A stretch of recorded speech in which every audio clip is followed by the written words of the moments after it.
સાબરકાંઠા જિલ્લાના ખેડબ્રહ્મા તાલુકાના શ્યામનગર નજીક ગમખ્વાર અકસ્માત સર્જાયો છે। બાઇક પર જઈ રહેલા દંપતીની બાઇક આગળ અચાનક કૂતરું આવી જતાં બાઇક સ્લીપ થઈ હતી, જેના કારણે માતા અને 1.5 વર્ષના બાળક રોડ પર પટકાયા હતા। અકસ્માત દરમિયાન માતા અને બાળકને માથાના ભાગે ગંભીર ઇજાઓ પહોંચતા સ્થળ પર જ બંનેના મોત નીપજ્યા હતા।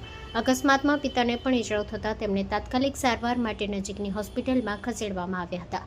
ઘટનાની જાણ થતાં સ્થાનિક લોકો તેમજ પોલીસ સ્થળ પર પહોંચ્યા હતા અને ખેડબ્રહ્મા પોલીસ દ્વારા અકસ્માત અંગે વધુ તપાસ હાથ ધરવામાં આવી છે।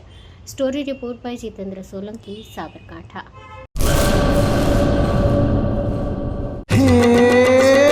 સોનાનો સૂરજ ઉગ્યો રે ખેતરમાં, સાગર લક્ષ્મી બાજરી બિયારણ, લાંબા ડુંડામાં દાણા ભરપૂર, ખેડૂતને આપે ઉપજ ભરપૂર, સાગર લક્ષ્મી બાજરી બિયારણ। સાગર લક્ષ્મી એગ્રીસીડ્સ ઉત્પાદિત હાઇબ્રિડ બાજરી બિયારણ જ વાવો।